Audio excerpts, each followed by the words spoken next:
What's happening, Bob? How you feeling today? I'm doing fine, thank you. How are you? Hey man, trying to be as cool as you. What you think? We found Kamau around here, so you know what I'm saying. Bob, Hey, there you are. Okay, come out. How you doing? I'm doing good. I mean, Bob is not as excited as I am to see me Yeah. as I am to see him. I noticed that. I know, but Bob is naturally refrained. But Bob was the closest thing I would have to, I don't think he wants to be blamed for this, but the closest thing I had to a mentor, legally speaking, was Bob Boyle, who opened up resources, advice, practice, heart, and was somebody who, again, like you said, was that for our time in New York, was that movement attorney. But I would always joke, and I'll shut up on this one, is that if you put 10 white men in a room and asked which one was the radical lawyer who represented revolutionary Black Panther Party members, BLA members, you probably wouldn't pick Bob out of the first one or two. But So I know I did my job well since I mentored you and you gave up the law and you're doing Great job, media. Bob. Great job, Bob. Anyway, so I blame Bob on Kamau and Dhoruba. How about that? For folks who are new to your work and new to who you are, and probably new to political prisoners, because if you haven't heard the name Bob Boyle, then you probably haven't been on the block long. How about we say that?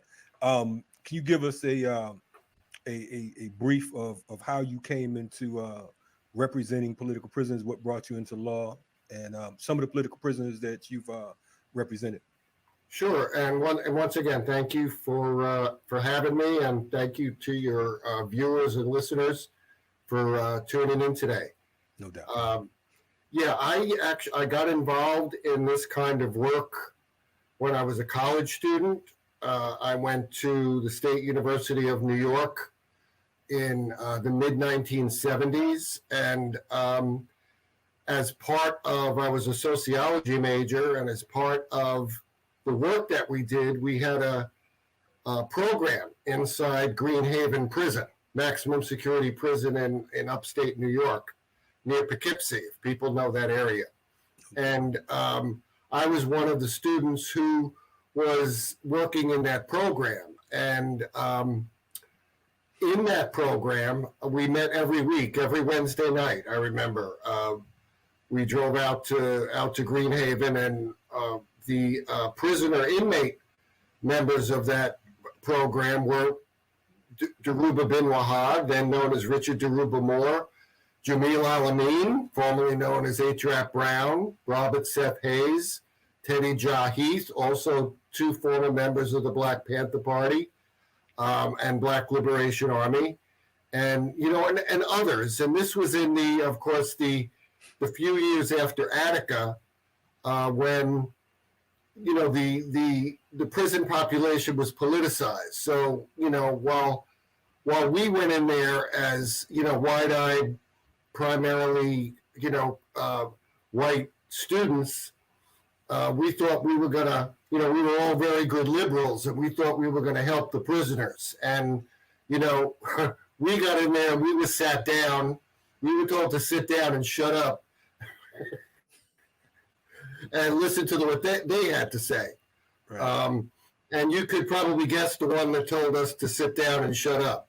Bet his name began with a D. How about that? Yeah, and it was political education, but it was more than that as well. And when I did choose then to go to law school, a few years later, I continued that work after college, and ultimately took on the representation of Dhoruba Bin Wahad and his, who was then a prisoner in his lawsuit against the FBI, which exposed COINTELPRO. I met and worked with, Jalil Muntakin, and several of the other political prisoners who were in New York State at the time. Herman Bell. I visited Sundiata Rakoli down when he was in New Jersey, and and also met and worked with, and was fortunate really to get to know some of the BPP and BLA people who by the late 70s were released from prison and continued that work. So that's in a thumbnail. That's the background. That's definitely a thumbnail, Bob, because we know that it stretches. That was a cursory glance for folks who don't know. But Kamal, you had something you wanted to. Yeah, I wanted you to actually go a little bit more. Like your one of your most well-known cases, speaking about Dhoruba, is that you were his attorney who, I guess, won the appeal or was part of the team that won the appeal, which got Dhoruba released from prison, if I'm not mistaken, after 19 years. Can you speak a little bit about, and a lot of this was, I think it was like, Brady material that was not turned over.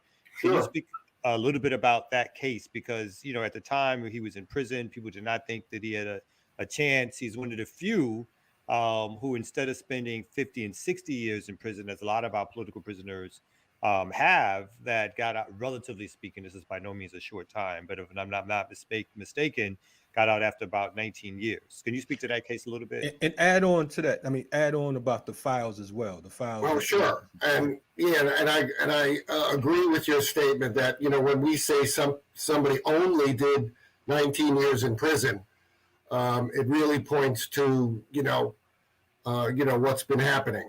Mutulu Shakur almost 50 years, and Sundiata Akoli almost 50 years. It's really quite shocking and outrageous.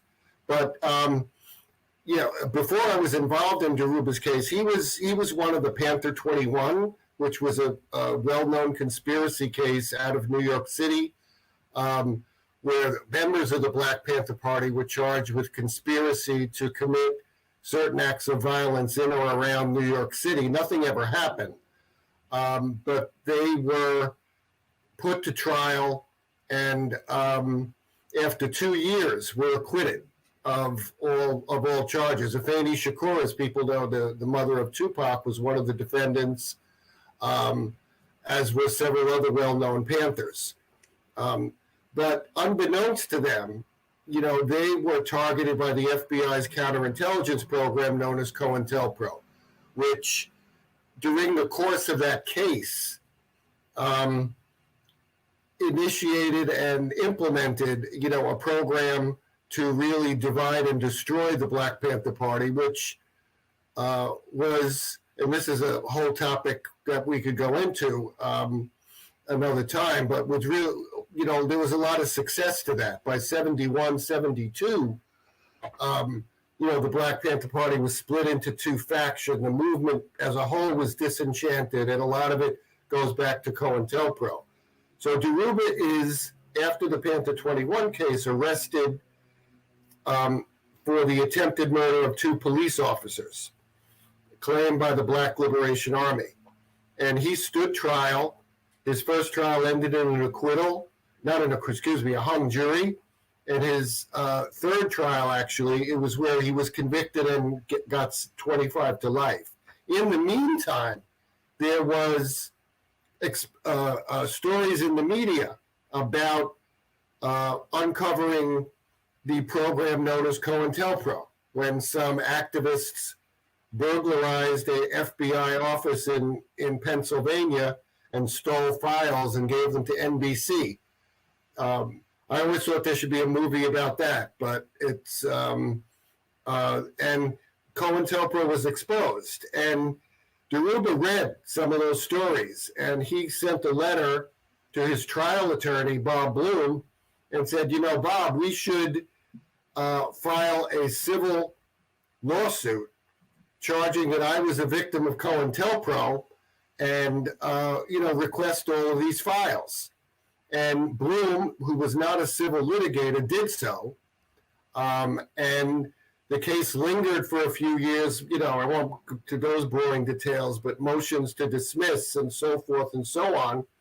And about the time I was ready to leave college and go to law school, I began work as a legal assistant for the attorney who had taken on the case, Michael Ratner, and basically spent the next, and then I became a lawyer and became the official lawyer in the case, the next, 15 years trying to get files out of the U.S. government which, because initially they denied any existence of any files, and we had hearings in federal court where we proved that they were lying. And they said, okay, you want files? We're going to give you files. And we ended up with over 300,000 pages of files, which, Kamau remembers was stored in my office in boxes and boxes and boxes and boxes. And you open up a box and you see, files and a mouse, running around. But, and we had to litigate deletions and redactions, but ultimately we were able to show that the New York County District Attorney, at the behest of the FBI and with the cooperation of the FBI, essentially framed Dhoruba and withheld evidence of his innocence. And in the late 80s, it was around 1988, we filed a motion in court to overturn his conviction. And in 1990, 19 years after he was arrested, the conviction was overturned and he was released from prison. Now, but those files that I'm talking about went, eons beyond his particular criminal case, and really exposed, we have, for example, the entire FBI file on the New York field office FBI file on the Black Panther Party itself. So files that run from 1967 until the mid 1970s. That's 100,000 pages right there, right? Of what they did to the party, who they surveilled. We got the files of various individuals, such as Huey P. Newton and David Hilliard and Michael Sedaweo Tabor. These are, him, people don't remember him, but he was a Panther 21 defendant who was forced to flee and lived in exile in Africa until his death about 6 or 7 years ago. But he's one of the heroes of the movement. But I'm particularly proud of the fact that now the files that we obtained through Dhoruba's case are now available to the public at the Princeton University Library.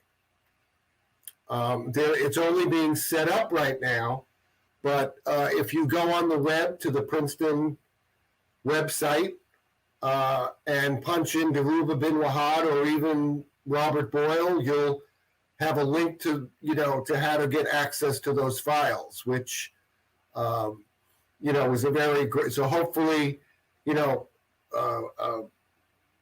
people as young as the both of you will look up the files and get an education. Yeah, no, I had to. You mean that was a wide-eyed youngster. You mean as young as me? Kamau was like close to the age. Young as you. Yeah. So real quick, because I know that I know that was a little long-winded. I'm sorry. No, that was great. That was excellent. Yeah. So we definitely got to get you back on. But I want to talk about, because we have a few minutes, but I want to talk about another former political prisoner who's going through some things right now. I want you to give us his history. In fact, it's because of him that I actually met Dhoruba, who we've been talking about, and also got involved in the Troy Davis case. So if you don't mind, I want to touch on our comrade Kazi Toure. I want to talk about, give the folks a history of who he is and how we can support him right now. Sure. And very quickly, one of the other cases I was involved in was called the seditious conspiracy case. Mm-hmm. And it was a federal trial out of Massachusetts, where several individuals, 7 of whom were white, and were indicted for conspiring to overthrow the United States government. Now, we're not talking about the Proud Boys here. We're talking about people who engaged and were charged with engaged in actions against U.S. imperialism, right, against institutions which supported the government of South Africa, funded the U.S. military machine in Central America. And, and these were folks who were, I'm proud to say the white folks who were on the right side of history. Okay. Kazi Touré was alleged to be an associate of this crew. He was arrested in 1982 in a racist traffic stop in Massachusetts, and was ultimately incarcerated for 7 or 8 years, and under horrible conditions. And he was also indicted in the seditious conspiracy case, for which he received another 7 years in prison. Kazi was just his little background on his work on the outside. He was an anti-racist activist in Boston. He led efforts to end school desegregation in Boston, and people who remember that struggle in the 70s, it was really brutal. He trained community people in self-defense. He was part of the South Africa support system to end apartheid, and actually brought Bob Marley to Boston to perform in a benefit for that effort. And he was released about 10 years ago, 10, 12 years ago. And, as people, should realize, workers in the movement who have, don't have a retirement plan. And if you worked outside of the Social Security system and you didn't have steady employment, the Social Security you receive is the minimum. I mean, could you imagine living on $800 a month in Boston, Massachusetts? Yeah, that happened. Right? And I know, there's a lot of people out there struggling. So I don't want to, it's not just a form of PPs, but, that's what this government does. But I think that we owe a debt to people like Kazi Touré, who, after he came out of prison, continued his work being broke. He was one of the main people in the Jericho movement to free political prisoners. He works closely with the Puerto Rican independence movement, but he's on hard times now. And there's a GoFundMe. If you go to GoFundMe and put in the name Kazi Touré, Kazi, capital Toure, it'll lead you to his page. You could learn more about him and, maybe make a donation. And hopefully you'll have an opportunity to talk more about him on another show. We absolutely will. And we've had Kazi on here in the past, and we've had you on as well, but at different times. And Kazi's one of our closest comrades. The link to the GoFundMe is right on the screen right now for those of you that are watching us, and it'll be in the description. I implore you to support this man. Bob said he's been out 10 to 12 years. Bob, I think that these years are moving so quick. I've been knowing he's been out at least damn near close to 20 right now. But I'm gonna let you have that because you remembered everything else. But because I've been knowing him damn near that long myself. But I want to say that definitely we implore you to support this brother right here. When you talk about a veteran of our People's Liberation Movement, I've traveled all over the country with him. I can do stories on him and Dhoruba together alone. That'd be like a angry slapstick comedy. You might need a lawyer there if you go. I already know them old stories. Man, listen, but definitely support Kazi Touré. He's still out fighting on behalf of our people. So it's not like, he retired or anything like that. Also want to shout him out. I know that he just lost his niece very recently. So I want to definitely send our condolences to Kazi. He's up in Boston, one of the few good people up in Boston that I know that has been putting his work in consistently. And he is definitely anti-imperialism, definitely anti colonialism, and he's a fighter. So definitely support our brother Kazi Touré.